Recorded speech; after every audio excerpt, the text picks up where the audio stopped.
G61, can we please stop with the Mickey for head coach talk? Great guy, good assistant, but Husker football needs a complete rework. That's certainly a thought. Yeah, it's his opinion. Yeah, I mean, I don't know. We don't know if Mickey Joseph's the right guy or not. You got to let things play out, and I think Mickey Joseph has definitely put himself as a candidate to be a head coach somewhere. Yeah.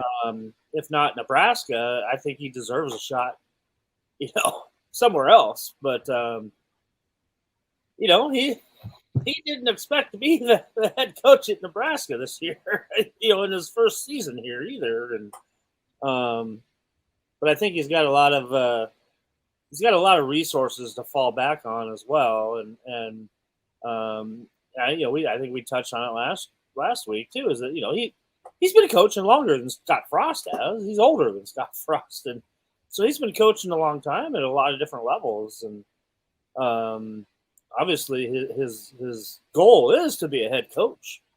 But yeah, I mean, I hate to be Trev Alberts right now, trying to figure out what you're going to do, and obviously you have to go through the whole process and interview all the top candidates possible.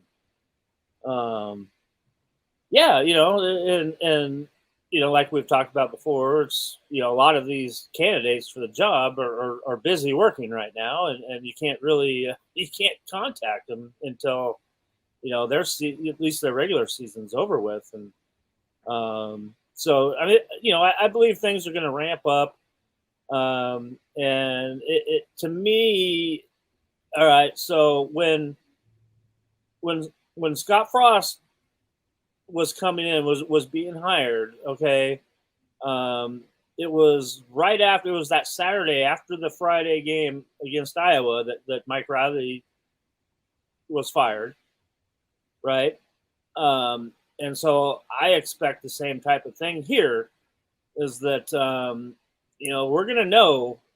We're either going to know if Mickey Joseph gets the job. I think we're going to know before the Iowa game. If not, I think you're going to expect to have a press conference on that Saturday with some clarification and maybe, announcing a new hire on that day. So I know a lot of the Nebraska media that were, had planned to stay over Friday night in Iowa City and enjoy Iowa City aren't doing that now. They're going to be coming right back home because you got to be ready to go for a press conference to be called at any time following that game, that Black Friday game. Yeah, I think that makes total sense. I can't poke a hole in that theory one way or the other. Not at all. Not at all. Yeah, I don't think they're going to say after the Iowa game, Mickey Joseph is not going to be the head coach, and now we're going to go on a search. I don't think that's going to happen. No, I mean, there's going to be things in place by that time that it's either a yay or nay, and or this is the direction we're moving in. And like I said, Trev Alberts, he's the guy on the hot seat, basically, not for his job, but for the next major move in Nebraska football. And it's kind of funny side note. In the pregame, I was there on the sideline.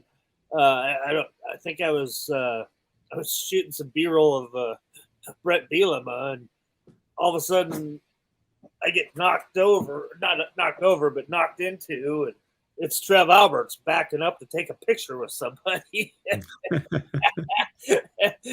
he's like, "I'm sorry, Greg." I'm like, "No, don't worry, Trev. It's okay. No harm done, man." It was funny. Oh, man. How long has it been since you got bowled over on the sideline? It's funny. Somebody else asked me that too, because I was on the other sideline after that incident, and there was a lot of where all the recruits are and all their parents and stuff, and I was right up in there. The DBs were doing their warm-ups, and Travis Fisher was throw little short passes, and the DBs were, catching them and coming off, sideline catches basically. One of them comes and runs into me like that too. So I was actually asked by a kid's dad about that, and I went into that whole situation. But last time was probably Rashawn Gary, when he was going into his senior year of high school. As the number one player in the country, was the last time I actually got knocked off of my feet. And that was a offensive line, defensive line, one-on-one drill, and the whistle had been blown and blown and blown, and he was still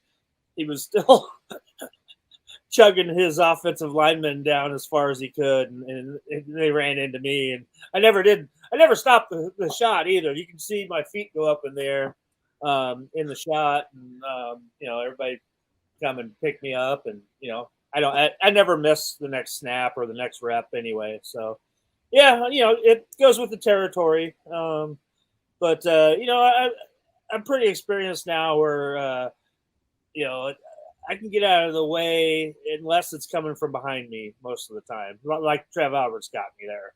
Otherwise, they don't hurt much, because you can see it coming, and you can brace for the impact, and you can kind of get out of the way if you're nimble enough.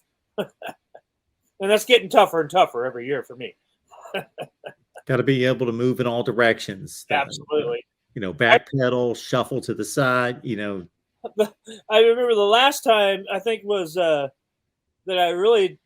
This was before the Rashawn Gary I'm talking about.